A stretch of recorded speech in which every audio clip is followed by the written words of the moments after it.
Hi everyone, welcome back to the channel. I'm Sangeeta, and today I'm going to be talking about how to navigate criticism as an independent filmmaker. So this is a part of the independent filmmaking process that I don't think gets talked about enough, but funnily enough, it's something that we all go through and all have to go through. So I started making films way back in high school, then I went to acting college, and then it was after college that I decided to get back into filmmaking. My first major film was a featurette called Lost Focus. And then after that, we officially launched Noah Films, and I've since created multiple short films and web series, all which have received success on the international festival circuit. Definitely encountered our fair share of criticism. So today, I hope these tips can help you in navigating criticism on your filmmaking journey.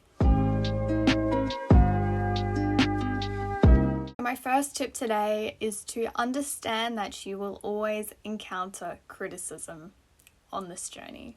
As soon as you post anything online or submit your work to festivals, you are leaving it open to be criticized and have people give their opinions on it, whether you like it or not, unfortunately. And just preparing yourself for that, I guess, because it's going to happen. And that is the nature of this career and the nature of whenever you decide to post anything online these days. Really discern who you do and don't take criticism from.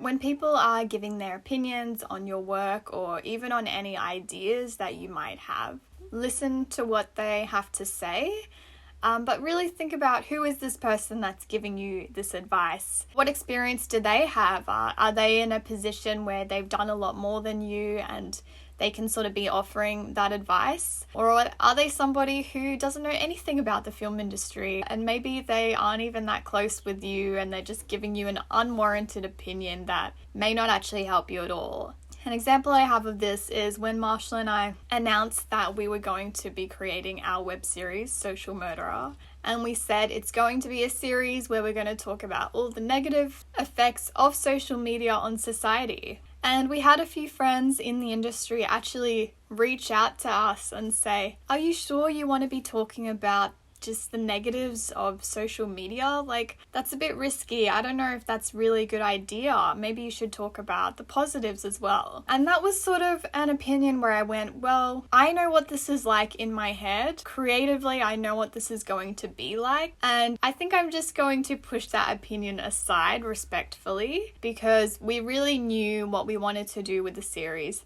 And we went ahead and did that, and it was very successful in web festivals internationally. So can you imagine if we just listened to these people's opinions and said, okay, we won't make it? But of course, be open to advice from people who've done it before you and really have your best interest at heart and really want to see you succeed.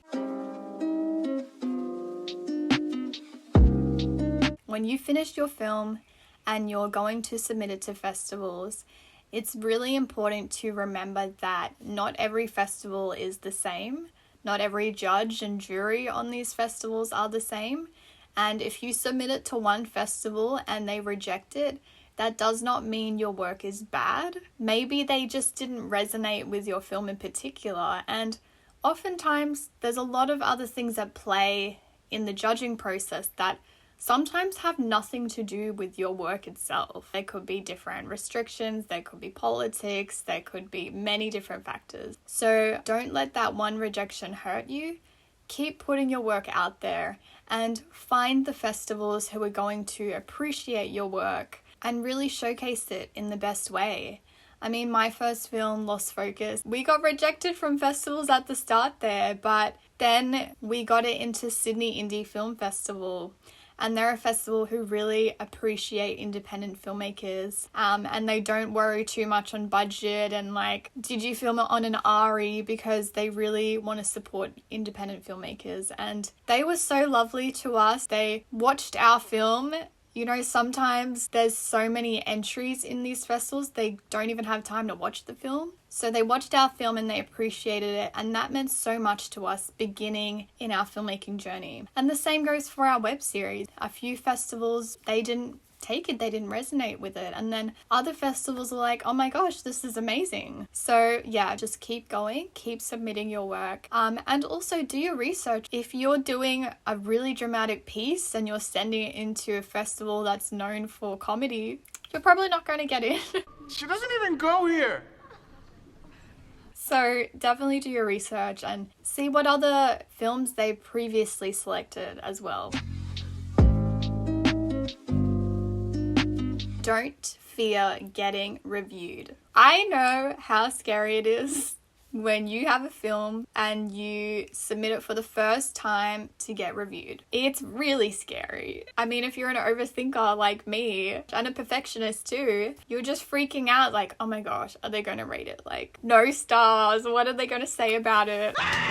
But you have to do it. I think that's part of this industry. It really is. I mean, if you get a film funded and it's going out to cinemas, the film review sites are on it. So it's sometimes good to even start early with your own independent short films and start sending them out to established film review sites who have done a lot of film reviews before. And just don't be afraid of it. Embrace the fear. Once you do the first one, it makes the rest easier. But I think what's great about getting your film reviewed is having another pair of eyes to actually watch and tell you about your film, because you can have family and friends watching it and they go, oh my gosh, this is great. But to have someone who's critiqued a lot of films before look at your film and tell you what worked and what didn't is super helpful. And it's good to know what's working and what isn't, so you can continue to grow and improve. Because some of these sites are really more established, the criticism they give you is going to be genuine. So we had a few reviews. We had one on Perpetua, one of the first ones we did, and one of the critiques they did have was about the cinematography and that it could have been better in some scenes. And we absolutely could take that on board, and we realized, okay, that's something we need to think about more on the next project, and maybe even think about really trying to find somebody to do the cinematography so we can just focus on our other jobs and that person can really zone in and make it the best film it can be. Not all criticism is constructive. If it's constructive, like some of those film reviews, that's great. You can take it and you can learn from it. But I think part of putting your work out there, especially for the public or other filmmakers to see, you really do have to listen to your gut about what they might say about your work. I mean, if we post our work on YouTube, you're going to get a hater, like you're going to get a troll that just wants to say something bad. And obviously I'm not going to take that on board. Something I've noticed in some Facebook film pages that have a bunch of filmmakers in them is that someone will post their work and be like, hey, I made this film, what do you guys think? Or I'm thinking of doing this, what do you think? You know, I'd often see people being bitter towards people who would do that in the group, and they'd be like, oh, you know, I've been in this business for so long and this isn't going to work. Or someone would say, I'm thinking of getting into film. What advice can you give me? And some people would literally be replying, don't get into it.